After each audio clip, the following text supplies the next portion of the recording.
Assalamu alaikum dear students. Here is Kumail Haider and welcome to campus.pk. तो बेटा last time हमने chapter number 7 thermo chemistry को complete किया था। ठीक है बच्चे, और मैंने कल शाम को वर्कशीट के फॉर्म में आपको लेक्चर भी अपलोड किया था और कुछ एमसीक्यूज भी मैंने अपलोड कर दिया था। तो आई होप सो आपने देख लिया होगा बेटा उनको, और प्रैक्टिस भी आई होप सो किया होगा। और आज आपका एफएलपी भी है। एफएलपी में आपका चैप्टर नंबर 6, 7, 8 चैप्टर नंबर 6, 7, 5, 6, 7, हाँ 5, 6, 7 कंप्लीट शामिल है। ठीक है बच्चे, और अच्छे से सॉल्व करना है, आसान है, मुश्किल नहीं है। फास्ट पेपर के अकॉर्डिंग मैंने पेपर डिज़ाइन किया है, आप उनको देखना है। ठीक है बच्चे, आज का हमारा चैप्टर होगा बेटा that is chemical equilibrium. Chapter number 8 है, चैप्टर नंबर 8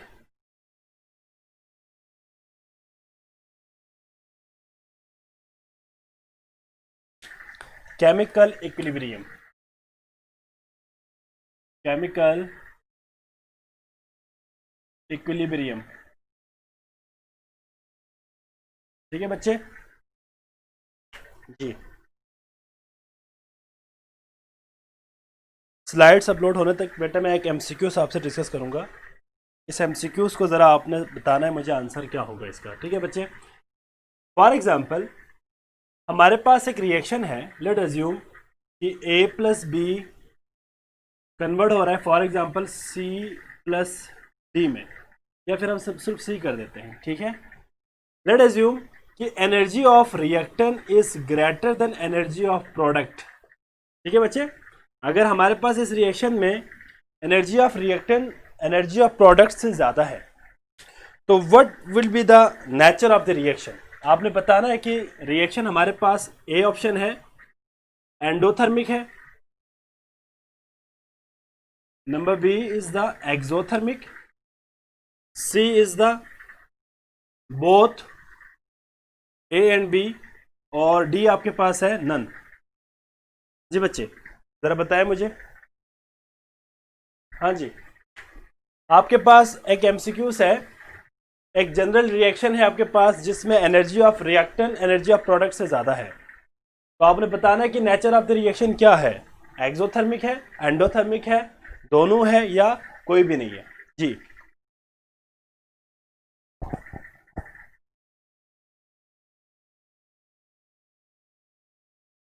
अच्छा जी बच्चे, सवाल ये है कि अगर energy of product is greater than energy of reactant हो तो what would be the nature of the reaction, endothermic, exothermic, both A and B, या नन ऑफ दिस। अच्छा जी, एक और क्वेश्चन भी इसी से रिलेटेड है, अगर energy of reactant is equal to energy of product हो तो बता दे जरा मुझे।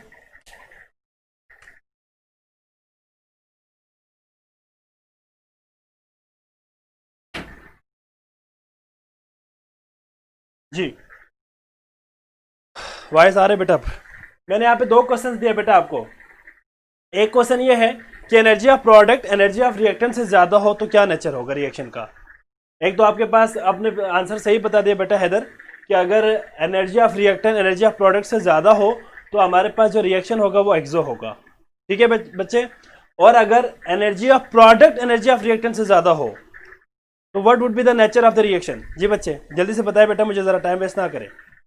जी जल्दी बताए बेटा जरा। हाँ जी बच्चे, ऑप्शन डी। नहीं नहीं बच्चा हमजा बेटा, नहीं बेटा डी कैसे हो सकता है, ये अलग है बेटा। ये अभी मैं आपसे ये पूछ रहा हूं कि energy of product energy of reactant से ज्यादा हो तो क्या होगा।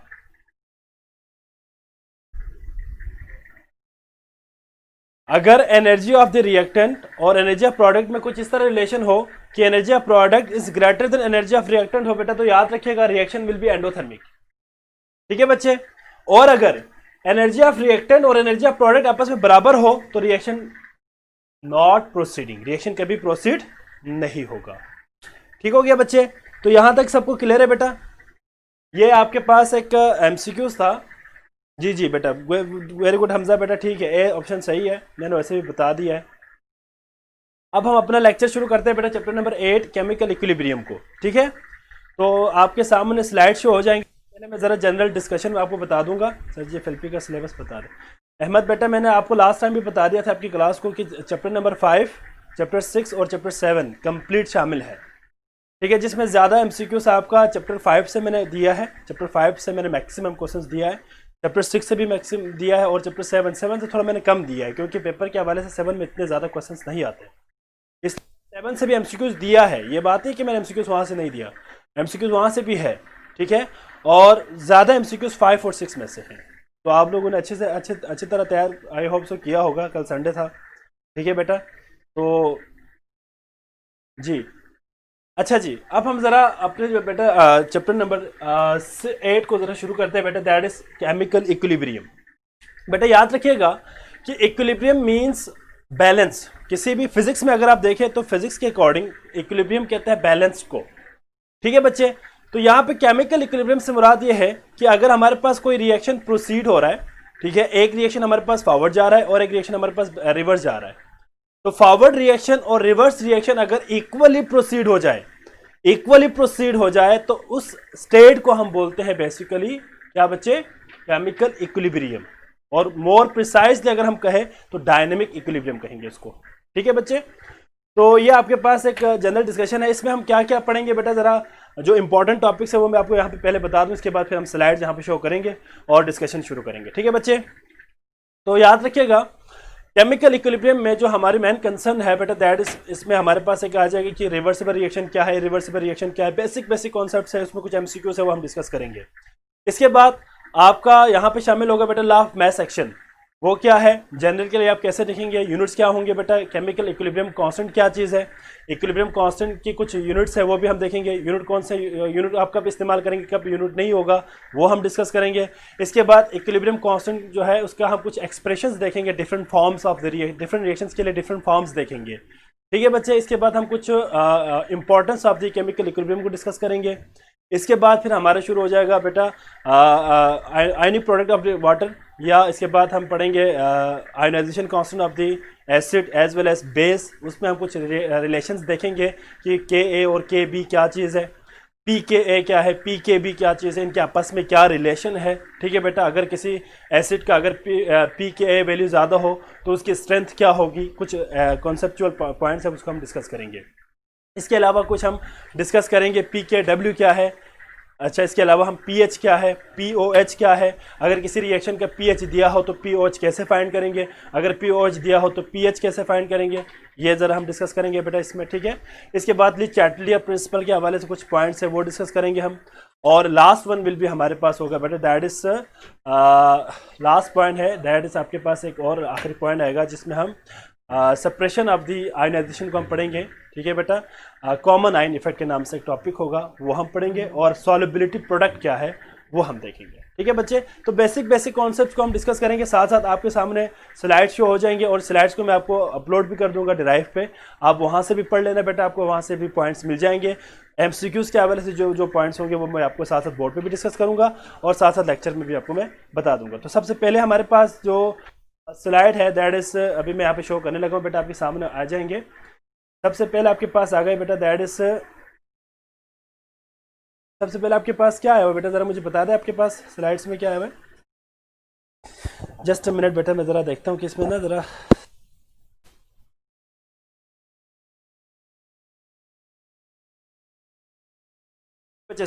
जो आपके पास अब स्लाइड आ गया, स्टार्ट यहाँ से हो रहा है बेटा, मैं ज़रा एंड वाले में से क्लिक हो गया था, अब ठीक है।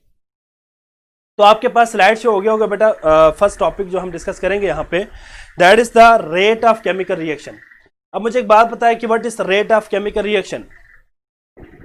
वॉइस अब आ रही बेटा, क्लियर है वॉइस, नो स्टक बेटा, ठीक है जी जी बच्चे। अच्छा जी, अब आवाज़ आ रही है ना जी, आपके सामने स्क्रीन पे शो हो रहा है बेटा, दैट इज केमिकल इक्विलिब्रियम का जो फर्स्ट टॉपिक है that is the rate of reaction. अब आपको पता है कि बेटा रेट ऑफ रिएक्शन क्या चीज़ है। रेट ऑफ रिएक्शन में क्या है बेटा, आपके पास किसी भी रिएक्टेंट की, फॉर एग्जांपल यहाँ बोर्ड पे देखिए जरा बेटा, सिलेबस में मैंने आपको पहले बता दिया 5, 6 एंड 7 कंप्लीट शामिल है। यहाँ देखिए जरा बच्चे, फॉर एग्जांपल हमारे पास एक रिएक्शन है, यहाँ बोर्ड पे देखिए जरा सारे, A + B ये हमारे पास कन्वर्ट हो रहे for example C plus D में, ठीक है बच्चे। अब हमारे पास शुरू में रिएक्टेंट की कंसंट्रेशन ज्यादा है, प्रोडक्ट की कम है obviously. With the passage of time हमारे पास जितने भी रिएक्टेंट है वो कन्वर्ट हो जाएंगे प्रोडक्ट में, ठीक है बच्चे। तो मतलब आप कह सकते हैं with the passage of time the concentration of the reactant goes on decreasing while the concentration of product will increase, ठीक है बच्चे। तो हमारे पास पर यूनिट टाइम के हिसाब से जो चेंज इन कंसंट्रेशन होगी बेटा, that is known as rate of reaction. उसको हम क्या कहते हैं? Rate of reaction. अगर आप इन सिंपल वर्डिंग में अगर आप रेट ऑफ रिएक्शन को डिफाइन करें तो आप कह सकते हैं कि हाउ स्लो और speed a reaction is proceeding. एक रिएक्शन कितना स्पीड या स्लो प्रोसीड हो रहा है, that is known as rate of the reaction, ठीक है बच्चे। तो आपके पास यहाँ पे इसका यूनिट भी दिया हुआ है, that is mole per decimetre cube, और साथ में क्या है? पर सेकंड। देखिए मोल per decimetre cube per second से मुराद क्या है बेटा? With the passage of time आपने देखना होता है कि चेंज इन कंसंट्रेशन क्या हो रही है। तो यहाँ पे हमारे पास यूनिट क्या होगा बेटा? यहाँ पे एमसीक्यूज के हवाले से याद रखिएगा। ये एमसीक्यू से साथ साथ आप लोग इस पॉइंट को साथ साथ अपने नोटबुक के ऊपर साथ साथ मेंशन भी किया करें, लिखे साथ साथ, ताकि आपको याद रहे कि एमसीक्यू से आ सकता है, आ सकता है। बाद में आपको जब लेक्चर में अपलोड कर दूंगा तो लेक्चर आप वहाँ से डाउनलोड करके जब आप खुद से पढ़ेंगे तो आपको ये सारे पॉइंट्स मिल जाएंगे, ठीक है बच्चे। तो यूनिट ऑफ रेट कांस्टेंट क्या है बच्चे? Unit of rate constant is mole per decimetre cube per second. Per second क्यों है? क्योंकि मैंने अभी थोड़ी देर पहले कहा change in concentration with respect to time हमने स्टडी करना होता है, इसलिए हमारे पास मोल per decimetre cube per second हमारे पास क्या होगा बेटा? Unit of the rate of the reaction होगा। ये एमसीक्यूज है।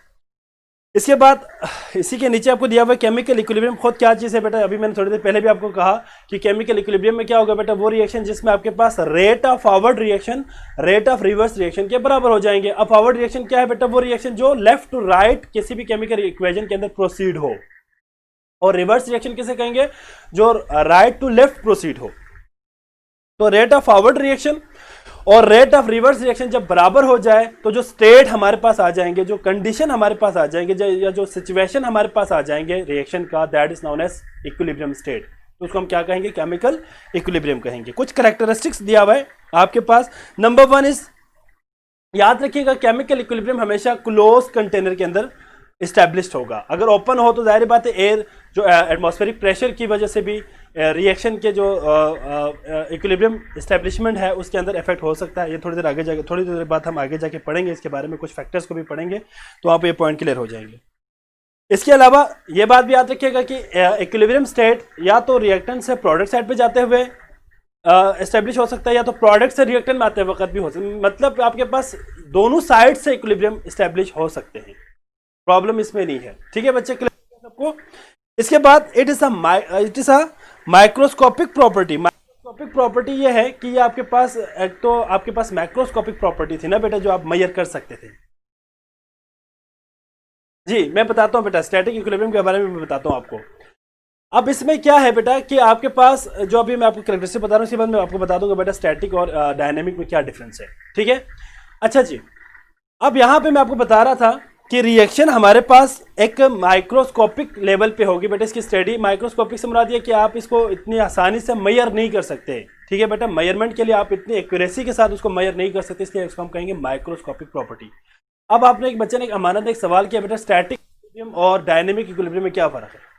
हमने जो अभी डेफिनेशन बताई बेटा वो आपके पास दोनों के लिए है, static as well as dynamic के लिए। अब इसमें यह होगा कि आपके पास जो स्टैटिक इक्विलिब्रियम ये है कि जब रिएक्शन प्रोसीड हो जाए लेफ्ट टू राइट और राइट टू लेफ्ट आ जाए, और एक वक्त आ जाएगा दोनों की कंसंट्रेशन जब इक्वल हो जाएंगे तो वो रिएक्शन स्टॉप हो जाएंगे, सीज हो जाएंगे, that is known as static equilibrium.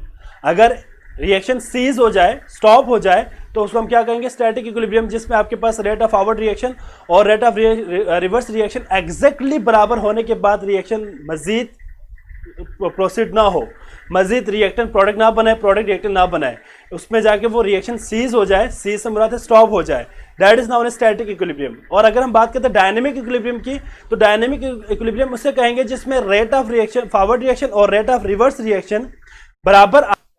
Rate वही बता रहा हूं बेटा, सीज से मुराद है स्टॉप होना, रेस्ट होना, रुक जाना।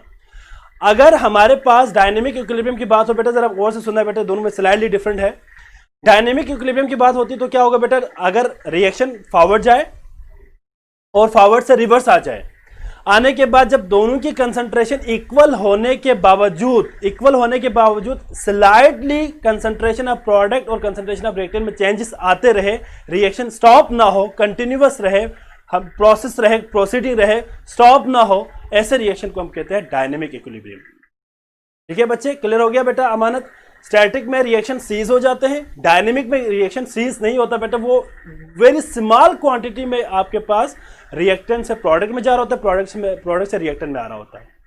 ठीक है बच्चे, इसके बाद याद रखिएगा बेटा, देखिए यहाँ पे उन्होंने आगे भी ये पॉइंट डिस्कस भी किया हुआ है कि जब केमिकल इक्विलिब्रियम एस्टेब्लिश हो जाएंगे तो minute changes continuously takes place. देखिए माइन्यूट चेंज से मतलब क्या है, बहुत कम कंसंट्रेशन में चेंजेस टेक्स प्लेस हमेशा रहेगा, that is known as dynamic equilibrium. ठीक है बच्चे, और ये प्रॉपर्टी आपके पास कौन सी प्रॉपर्टी होगी बेटा? माइक्रोस्कोपिक प्रॉपर्टी होगी। माइक्रोस्कोपिक प्रॉपर्टी को आप सिंपल कह property which can not be measurable, जो आप मेजर ना कर सके, दैट इज माइक्रोस्कोपिक प्रॉपर्टी। ठीक है बच्चे, क्लियर हो गया बेटा सबको? और हमने भी बात की थोड़ी देर पहले, इट इज डायनेमिक स्टेट, आपके पास वहां पे मेंशन भी किया हुआ है कि डायनेमिक स्टेट है। टाइप्स ऑफ इक्विलिब्रियम आपके पास दो है बेटा, बहुत इंपॉर्टेंट है पेपर के हवाले से बेटा, इसको जरा आपने जरा गौर से देखना है कि आपके पास एक टेबल दिया हुआ है, इस टेबल के अंदर मेंशन है कि हेट्रोजीनस और होमोजीनस इक्विलिब्रियम क्या चीज है। जरा गौर से सुनना बेटा मेरी बात। होमोजीनस इक्विलिब्रियम तब होगा जब आपका रिएक्टेंट और कैटालिस्ट, ठीक है बेटा, रिएक्टेंट और कैटालिस्ट सेम फेस में हो। जिस तरह आपने होमोजीनस और हेट्रोजीनस कैटालिस्ट की बात की है ना, कैटालिसिस की, बिल्कुल सेम है। अगर इक्विलिब्रियम में हमारे पास जो केमिकल इक्विलिब्रियम में जो रिएक्टेंट और जो प्रोडक्ट है, साथ में आपका जो कैटालिस्ट है, अगर तीनों एक ही फेस में हो, सेम फेस में हो, that is known as homogeneous. अगर दोनों हमारे पास डिफरेंट फेसेस में हो तो हेट्रोजीनस क्या होगा बेटा? केमिकल इक्विलिब्रियम होगा। अब इसमें आपके पास एग्जांपल भी दिया हुआ है। एक तो आपके पास सल्फर ट्राइऑक्साइड की फॉर्मेशन, फॉर एग्जांपल अगर हम nitric oxide NO nitric oxide की मौजूदगी में करें, सारे के सारे गैसेस हैं, तो ये हमारे पास होमोजीनस क्या है बेटा? इक्विलिब्रियम है। अगर हम इसी रिएक्शन को प्रोसीड करें विनार्डियम पेंटाऑक्साइड V2O5 विनार्डियम पेंटाऑक्साइड कैटालिस्ट के तौर पे इस्तेमाल करें, तो जो रिएक्शन होगा वो हमारे पास कौन सा होगा बेटा? Reaction will be heterogeneous catalyst, heterogeneous equilibrium. ठीक है बच्चे, क्लियर हो गया यहाँ पे? अब उन्होंने एक ग्राफ दिया हुआ है, आप जरा ग्राफ को जरा देखिए बेटा। यहाँ तक क्लियर हो गया सबको? कोई सवाल है तो बता सकते हैं। फेस से बेटा, मैंने आपको लास्ट टाइम भी कहा था कि फेस से मुराद क्या है बेटा? लेट सपोज आपका जो कैटालिस्ट है वो फॉर एग्जांपल मैं कहता हूँ सॉलिड में है, वो सॉलिड फेस में है, उसका जो फॉर्म है वो सॉलिड है। और जो आपका रिएक्टेंट है फॉर एग्जांपल हम कहते हैं लिक्विड में है, या रिएक्टेंट हमारे पास गैसियस स्टेट में है, तो गैसियस स्टेट आपके पास रिएक्टेंट है, और जो कैटालिस्ट है वो सॉलिड स्टेट में है। तो हम कहेंगे सॉलिड फेस होगा वो सॉलिड है, कैटालिस्ट का जो फेस होगा वो सॉलिड है, और रिएक्टेंट का जो फेस है वो गैस है। तो हमारे पास फेस से मुराद यहाँ पे क्या है बच्चे? Solid, liquid and gas. ठीक है बेटा, मोमिन ने भी बता दिया वही बात है। ठीक है बच्चे, अब आगे ग्राफ दिया हुआ है, उस ग्राफ को अगर आप जरा गौर से देखें बेटा, तो ग्राफ में यही बात की है बेटा कि जब टाइम शुरू हो, फॉर एग्जांपल रिएक्शन प्रोसीड किया है आपने, लेट सपोज कोई रिएक्शन आपने शुरू कर दिया, इसमें उन्होंने एग्जांपल दिया हुआ है हाइड्रोजन आयोडाइड का। हमारे पास हाइड्रोजन आयोडाइड की फॉर्मेशन के लिए जो हाइड्रोजन और आयोडीन है वो रिएक्टेंट है, हाइड्रोजन आयोडाइड प्रोडक्ट है। अगर आप शुरू में देखें, स्टार्ट में देखें, at the start of the chemical reaction अगर आप देखें तो कंसंट्रेशन ऑफ रिएक्टेंट डिक्रीज होना शुरू हो जाएंगे बेटा, और कंसंट्रेशन ऑफ प्रोडक्ट इंक्रीज होना शुरू हो जाएंगे। आपके पास ग्राफ दिया हुआ है, एक ग्राफ को आप जरा गौर से देखिए बेटा, जरा ग्राफ को, जो आपके पास ऊपर जो कर्व है that is the for reactant, और जो नीचे आपके पास है वो आपके पास प्रोडक्ट के लिए। तो शुरू में जाहिर बात है रिएक्टेंट की कंसंट्रेशन ज्यादा है, प्रोडक्ट की कम है। जब टाइम शुरू हो जाएंगे, रिएक्शन प्रोसीड होना शुरू हो जाए, तो रिएक्टेंट की कंसंट्रेशन कम होती जाएगी बेटा, और प्रोडक्ट की कंसंट्रेशन इंक्रीज होती जाएगी। एक वक्त आएगा कि दोनों की कंसंट्रेशन इक्वल हो जाएंगे, और जब वो इक्वल होने के बाद अगर स्लाइडली कंटिन्यूअसली माइन्यूट क्वांटिटी में चेंजेस आते रहे, तो that is the dynamic equilibrium. जब दोनों की कंसंट्रेशन इक्वल हो जाए तो रेट ऑफ फॉरवर्ड रिएक्शन और रेट ऑफ बैकवर्ड रिएक्शन आपस में बराबर हो जाएगा, और आपके पास इक्विलिब्रियम स्टेट एस्टेब्लिश हो जाएंगे। साथ में उन्होंने आगे दिया हुआ है इक्विलिब्रियम स्टेट के नाम से दिया हुआ है। क्लियर है बेटा सबको? कि रिएक्शन शुरू में अब कंसंट्रेशन रिएक्टेंट की ज़्यादा होगी बेटा, प्रोडक्ट की कम होगी। जब रिएक्शन स्टार्ट हो जाए तो रिएक्टेंट की कंसंट्रेशन कम होती जाएगी, प्रोडक्ट की इंक्रीज होती जाएगी। एक वक्त आएगा कि दोनों की कंसंट्रेशन इक्वल हो जाएंगे और रिएक्शन इक्वली प्रोसीड होंगे from left to right as well as from right to left, मतलब फॉरवर्ड और रिवर्स रिएक्शन दोनों इक्वली प्रोसीड होंगे। इसको हम कहेंगे स्टेट।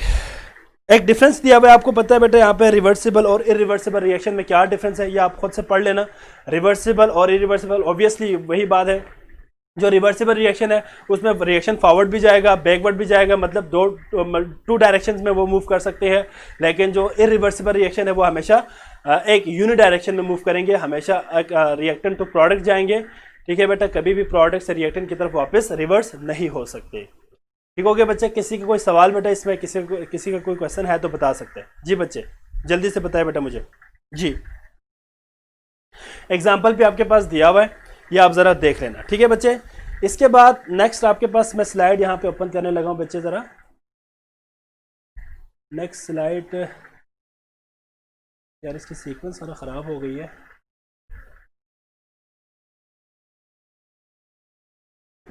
अच्छा जी बेटा, इसमें ज़रा सीक्वेंस में कुछ प्रॉब्लम आ गया है, तो जी बेटा मैं आ गया हूँ, बेटा मैं आ गया हूँ। वो ज़रा स्लाइड्स के सीक्वेंस ज़रा ख़राब हो गए, सेटिंग में अपना टाइम लगेगा।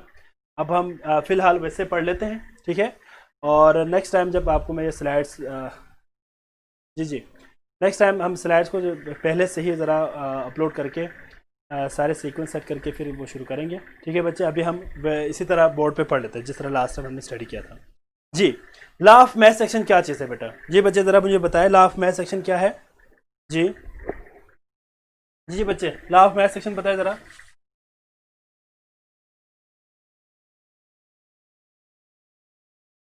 जी बच्चे, लॉ ऑफ मैथ सेक्शन मैं इसको अपलोड कर दूंगा बेटा, ठीक है, लेक्चर को अपलोड कर दूंगा ड्राइव पे, आप वहाँ से भी बाद में डाउनलोड कर देना।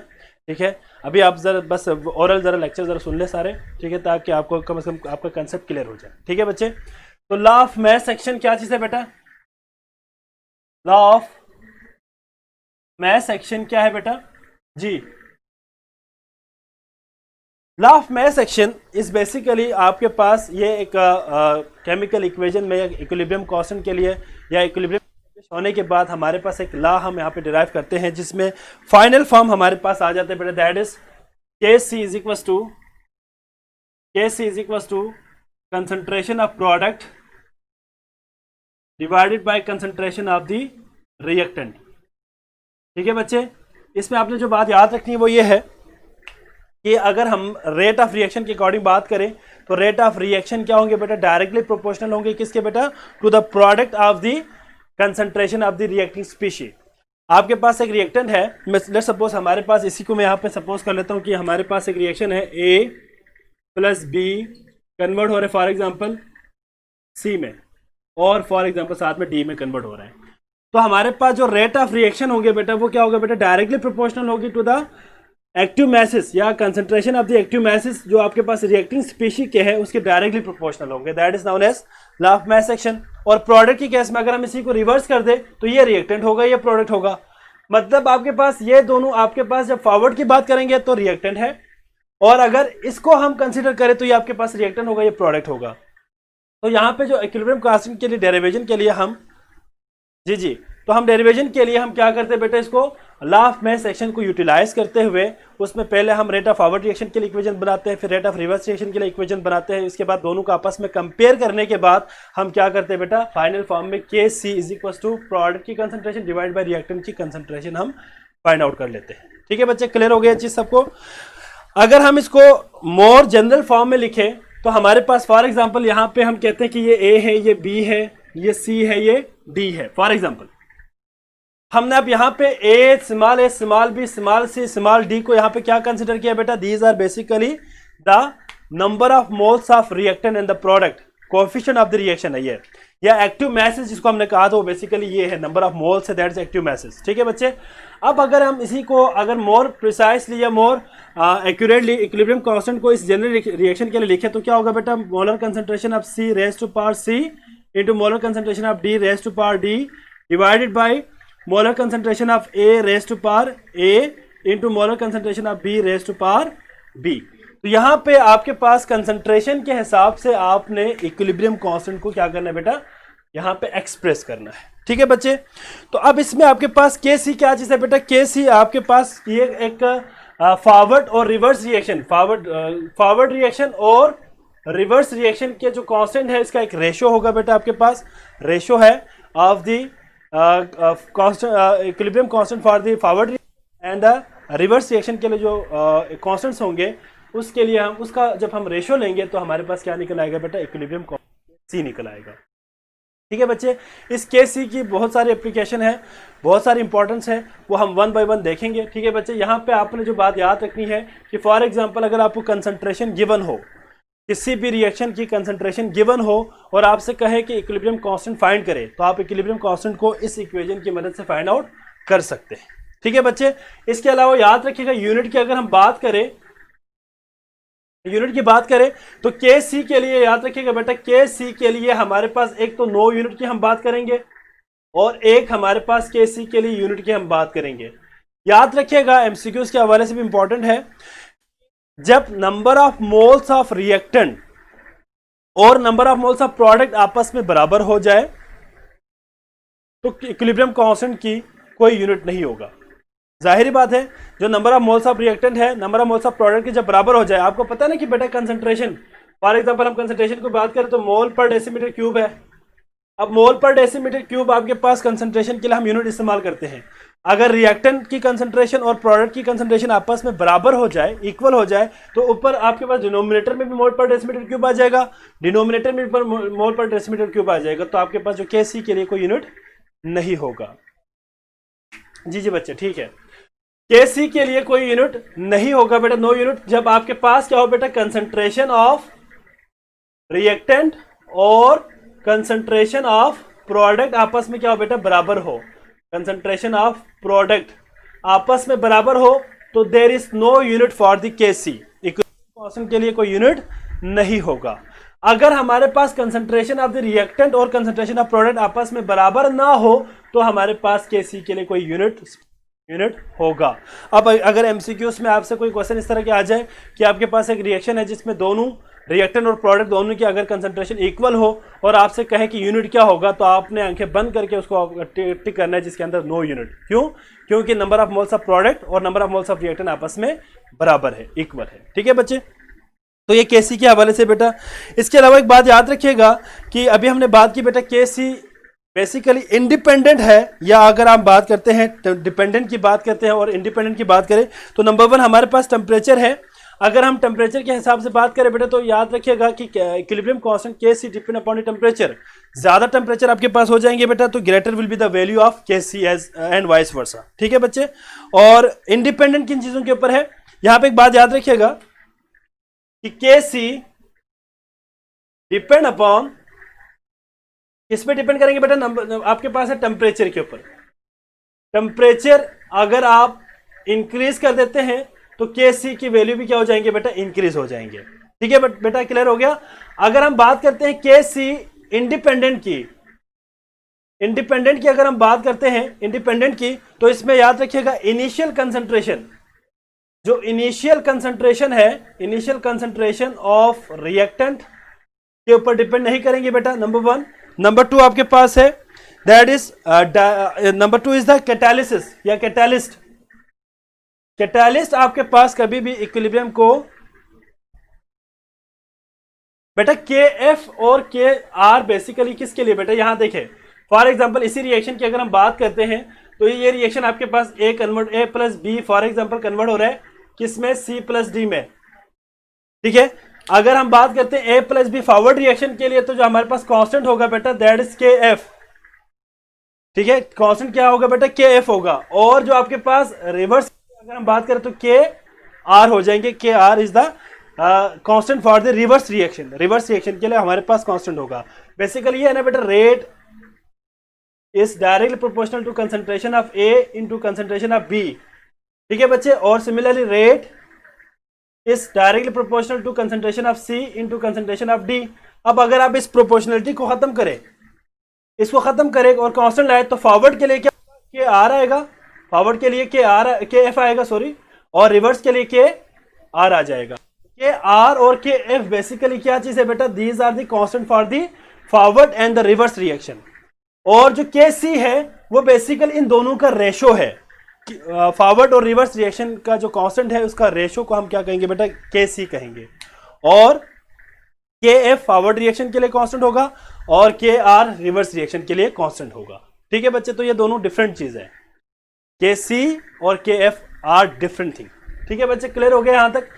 अब हमारे पास जो कैटालिस्ट है वो क्यों आपका जो इक्विलिब्रियम कांस्टेंट है या इक्विलिब्रियम पोजीशन है या इक्विलिब्रियम को जब एस्टेब्लिश करेंगे या इक्विलिब्रियम स्टेट को क्यों इफेक्ट नहीं करती बेटा, तो बेटा याद रखिएगा कि कैटालिस्ट बेसिकली क्या करते हैं, रेट ऑफ रिएक्शन को स्पीड अप करते हैं।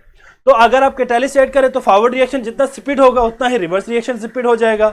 जब फॉरवर्ड रिएक्शन और रिवर्स रिएक्शन दोनों स्पीड हो जाए, फास्ट हो जाए, तो वो बहुत जल्दी से क्या करेंगे बेटा, इक्विलिब्रियम को एस्टेब्लिश करेंगे। ठीक है, इक्विलिब्रियम के ऊपर इफेक्ट नहीं करेंगे, बल्कि वो टाइम जाहिर पता है उस टाइम को वो जरा इफेक्ट करेंगे, टाइम को इफेक्ट कर देता है, लेकिन इक्विलिब्रियम पोजीशन को ये इफेक्ट नहीं करता, चेंज नहीं करता।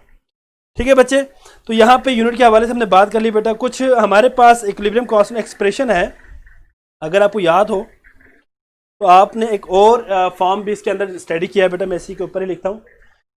फॉर एग्जाम्पल अगर हम डिफरेंट फॉर्म्स में केमिकल इक्विलिब्रियम को डिस्कस करें तो बेटा यहाँ देखिए जरा, equilibrium constant expression for some important reaction की अगर हम बात करें, let suppose N2 plus H2 reversible convert into NH3, ammonia में कन्वर्ट हो रहा है, और बैलेंस करने के लिए यहाँ पे 2 लगा दें, यहाँ पे 3 लगा दें। जी बच्चे, अगर आपको याद हो तो आपने FSC के अंदर इस chemical equilibrium constant KC, equilibrium constant KC के लिए डिफरेंट एक्सप्रेशंस डिराइव किया था। उसमें से एक आपके पास MCQs के हवाले से इंपॉर्टेंट, इसलिए मैं इसको यहाँ पे डिस्कस कर रहा हूँ बेटा।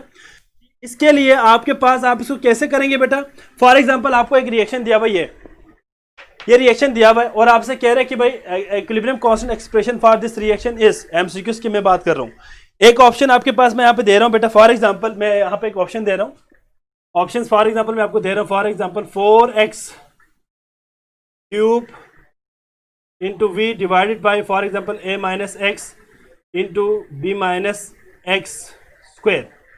फॉर एग्जाम्पल एक ऑप्शन ये है, एक ऑप्शन आपके पास फॉर एग्जाम्पल ये है 4x square V square divided by a minus X into B minus X का क्यूब।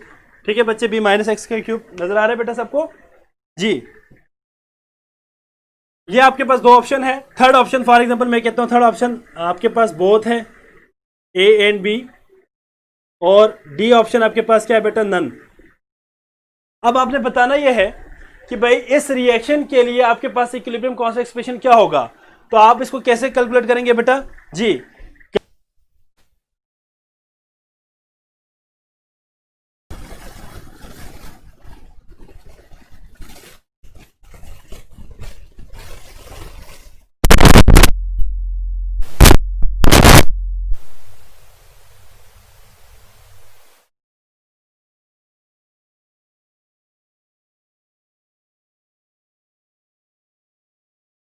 अब आवाज आ रही है बेटा सबको?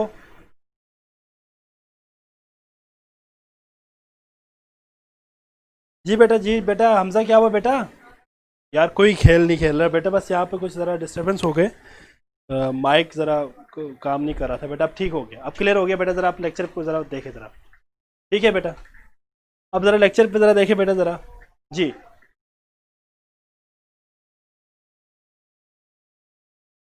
जी बेटा ठीक है, अब आवाज़ ठीक है बेटा, अब आ रही है, ठीक है ठीक है। अच्छा जी, हम बात कर रहे थे बेटा, आप कैरेक्टरिस्टिक्स ऑफ केस सी की हम बात करेंगे बेटा। रिलेशनशिप हमारे पास आ गए कुछ, उसको हमने डिस्कस कर लिया बेटा, ठीक है जी। जी बेटा ठीक हो गया, बाकी चीज़ें मैं अपलोड कर दूंगा बेटा बाद में। अब ओके सर जी, ठीक है, ओके बेटा ठीक है। ज़रा अब ज़रा स्लाइड्स को ज़रा फोकस करें बेटा, ज़रा आपके सामने जो स्लाइड शो हो रहा है वो क्या चीज़ शो हो रहा है बेटा, ज़रा बताएं मुझे जल्दी से। हाँ जी, सब कुछ रिपीट कर दूं बेटा? अच्छा चले, मैं आपको ज़रा 1 बाय 1 बता रहा बेटा, मैंने आपको सारी चीज़ें बता तो दिया है बेटा। यहाँ पे अगर मैं इसकी बात करूं, ये आपके पास देखिए बेटा, जो टेबल मैंने अभी कहा था एमसीक्यूज के हवाले से, ये बहुत इंपॉर्टेंट है, इसको आपने अच्छी तरह से पढ़ लेना। देखिए इसमें मैंने आपको नाइट्रोजन का और हाइड्रोजन दे फॉर्म अमोनिया, इसको मैंने एक्सप्लेन कर दिया है with help of numerical explanation, उसको मैंने यहाँ पे हेल्प वो कर दिया है। वॉइस की वजह से समझ नहीं, वॉइस तो क्लियर हो गया बेटा, वॉइस में अब कोई प्रॉब्लम नहीं है जी। अब हमने एप्लीकेशन ऑफ के सी को ज़रा देखना है बेटा, यहाँ पे इसमें कोई समझ वाली बात नहीं है बेटा, ये सारे आप पहले पढ़ के आ चुके हैं यहाँ पे। अच्छा जी, एप्लीकेशन ऑफ के सी को ज़रा हम देखते हैं बेटा। एप्लीकेशन ऑफ के सी अगर हम इसकी बात करें तो एक तो आपको पता है बेटा कि आपको डायरेक्शन के हवाले से बता देंगे, एक आपको इसके अलावा extent of the chemical reaction के बारे में बता देंगे, ठीक है बच्चे। तो इसमें आपके पास डिफरेंट एप्लीकेशंस है। अगर हम बात करते हैं डायरेक्शन की तो के सी बेसिकली क्या करते हैं बेटा, डिटरमिन करते हैं direction of the chemical reaction, ठीक है बेटा। के सी की वैल्यू और आपको रिएक्शन कोशेंट की वैल्यू, जो आपके पास इस कंसंट्रेशन की वैल्यू होती है प्रोडक्ट अपॉन रिएक्टेंट, ये बेसिकली डिसाइड करती है बेटा आपको, this is known as reaction quotient, इसको हम कोशेंट भी कहते हैं, ठीक है बच्चे। इसकी मदद से डायरेक्शन भी बता सकेंगे बेटा आप, इसके साथ साथ इसके जो है एक्सटेंट ऑफ द रिएक्शन भी बता सकेंगे। एक्सटेंट से मुराद क्या है कि आपका रिएक्शन कितना हुआ है, वो भी आपको यहां से पता चल जाएंगे, ठीक है बच्चे।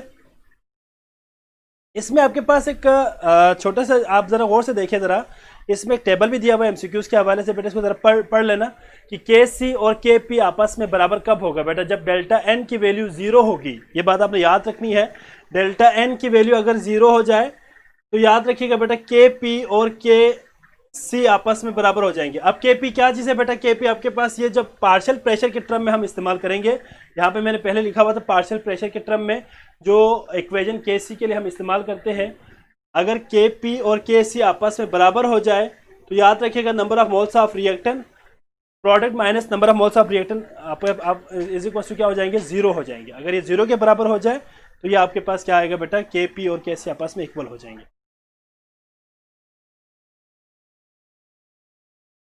चले आप जरा टेबल पे देखें बेटा, जरा आप स्लाइड्स को जरा देखें, चले यहाँ पे स्लाइड में मेंशन है, ये आप जरा यहाँ से भी देख सकते हैं। अच्छा, एप्लीकेशन ऑफ के सी की अगर हम बात करें तो बेटा जरा देखें, जरा स्लाइड्स के ऊपर देखें, जरा आपके पास एप्लीकेशंस दिया हुआ है कि एक तो ये है कि आपको डायरेक्शन के बारे में बता देंगे, जब के सी की वैल्यू लेसर देन 1 हो, के सी की वैल्यू 1 से कम हो जाए तो याद रखिएगा आपका जो रिएक्शन है वो किस तरफ मूव करेंगे बेटा, बैकवर्ड डायरेक्शन में मूव करेंगे, ठीक है बच्चे। और अगर के सी की वैल्यू 1 से ग्रेटर हो तो रिएक्शन आपका फॉरवर्ड जाएगा, और अगर के सी की वैल्यू 1 के बराबर हो तो रिएक्शन इक्विलिब्रियम पे होगा। मतलब रिएक्शन इक्विलिब्रियम पे तब होगा जब के सी की वैल्यू 1 के बराबर हो, और अगर 1 से ग्रेटर हो तो फॉरवर्ड जाएगा, 1 से लेसर हो तो बैकवर्ड जाएगा, ठीक है बच्चे। इसके बाद कैरेक्टरिस्टिक ऑफ केसी आपके पास दिया हुआ है, ये भी हम थोड़ी देर पहले भी बात की थी बेटा सारी। इसमें केसी में और में नॉट हैव अ यूनिट्स, ये बात भी हमने पहले भी की है बेटा। KC has no unit when delta n is equal to 0। Delta n क्या चीज़ है बेटा, डेल्टा एन क्या चीज़ है बेटा, जरा यहाँ पे बोर्ड पे देखें, delta n is equal to क्या है बेटा, जरा यहाँ बोर्ड पे देखें जरा, delta n is equal to number of moles of product minus number of moles of reactant. अगर number of moles of product और number of moles of reactant को अगर आप माइनस कर दे तो अगर आपके पास जो आंसर आएगा चेंज डिफरेंस या difference in the number of moles of product and reactant, अगर डेल्टा एन इसकी वैल्यू अगर हमारे पास 0 हो जाए तो याद रखिएगा बेटा आपके पास के सी की वैल्यू क्या होगी, के सी के लिए कोई यूनिट नहीं होगा, ठीक है बच्चे। आगे उन्होंने नोट दिया हुआ बेटा कि के सी अगर वेरी स्मॉल हो तो product will be very much unstable. ये बेटा ये भी एमसीक्यूज के हवाले से याद रखिएगा कि अगर के सी की वैल्यू बहुत स्मॉल हो तो प्रोडक्ट हमारे पास क्या होगा बेटा, वेरी मच अनस्टेबल हो जाएंगे, प्रोडक्ट हमारे पास अनस्टेबल होगा और वो रिएक्टेंट में दोबारा वापस आ जाएंगे। के सी की वैल्यू वेरी लार्ज हो जाए तो product will be very much stable. तो याद रखिएगा बेटा किसी भी रिएक्शन के लिए के सी की वैल्यू ज़्यादा होनी चाहिए ताकि आपको प्रोडक्ट क्या हो जाए, स्टेबल हो जाए, ठीक है बच्चे। इसके बाद ली चैटलियर प्रिंसिपल है। ली चैटलियर प्रिंसिपल आपको याद होना चाहिए बेटा। ली चैटलियर प्रिंसिपल क्या था बेटा, वो इस प्रिंसिपल के मुताबिक अगर हम किसी भी इक्विलिब्रियम स्टेट पे मौजूद या इक्विलिब्रियम पोजीशन पे मौजूद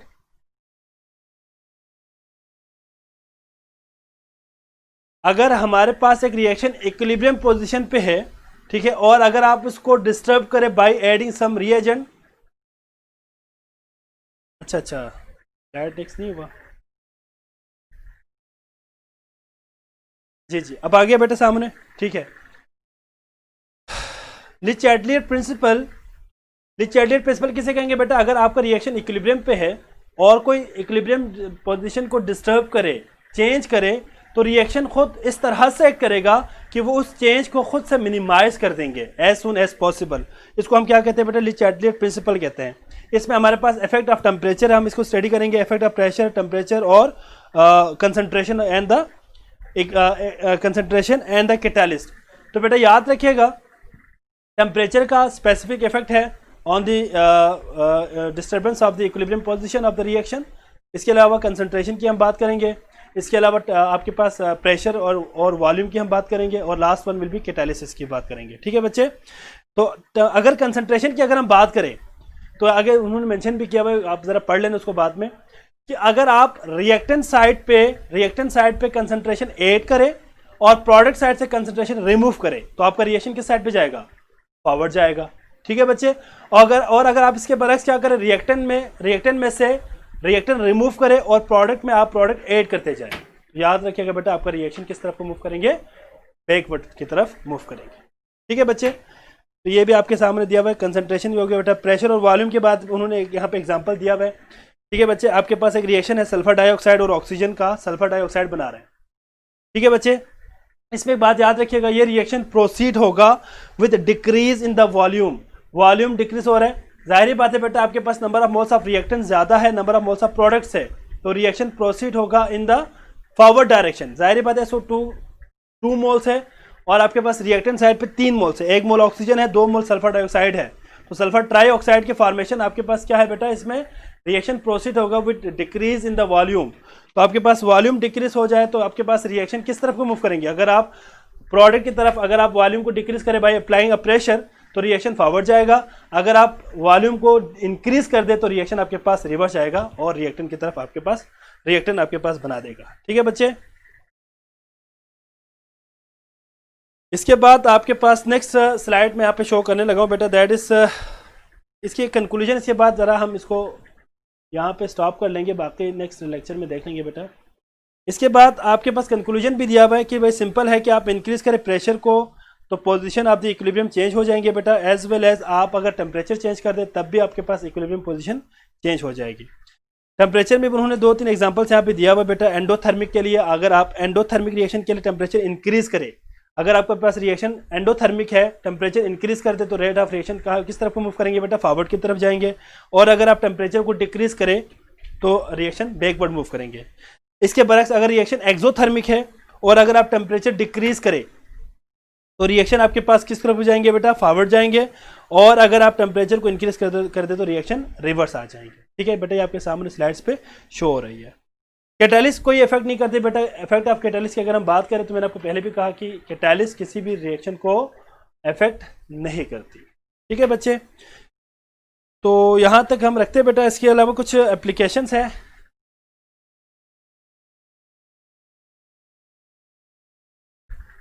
जी बच्चे। तो यहाँ पे आपके पास कुछ एप्लीकेशंस दिया हुआ बेटा, जिसमें 2 कंपाउंड्स की फॉर्मेशन है, एक तो अमोनिया की फॉर्मेशन है और एक सल्फर ट्राइऑक्साइड की फॉर्मेशन है। इसमें आपने जो एमसीक्यूज के लिए याद रखने बेटा वो ये है कि इसमें एक तो आपने यहाँ पे जो कैटालिस्ट इस्तेमाल किया हुआ है अमोनिया की फॉर्मेशन में, that is magnesia MgO, alumina Al2O3 and silicon dioxide, ये आपने याद रखनी है। और फॉर्मेशन ऑफ सल्फर ट्राइऑक्साइड में आपके पास विनाडियम पेंटाऑक्साइड की जो बात आपने की है वो एमसीक्यूज के हवाले से याद रखनी है। बाकी प्रेशर आपके पास 200 to 300 एटमॉस्फेरिक प्रेशर है, ये याद रखिएगा बेटा एमसीक्यूज के हवाले से। और इसके अलावा यहाँ पे एक कुछ और इम्पॉर्टेंट पॉइंट्स बताया हुआ है, जिसमें 13% नाइट्रोजन फिक्सेशन से हम हासिल करते हैं अमोनिया को, ठीक है बेटा, और 80% हम इसको इस्तेमाल करते हैं अमोनिया को फर्टिलाइज़र वगैरह बनाने के लिए। तो यहाँ तक हम यहाँ पे स्टॉप कर लेते हैं बेटा, ठीक है। अगेन बेटा very extremely sorry for disturbance, आज ज़रा कुछ डिस्टर्ब हो गए, स्लाइड्स वगैरह यहाँ पे इनकी जो सीक्वेंस है वो ज़रा ख़राब होने की वजह से लेक्चर में ज़रा कुछ डिस्टर्बेंस आ गई, ठीक है बेटा। फिर भी मैंने ट्राई किया, कोशिश किया कि आपको ज़रा जितना हो सकता है क्लियर हो जाए।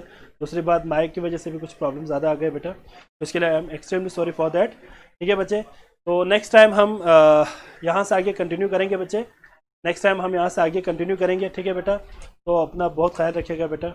अल्लाह हाफ़िज़।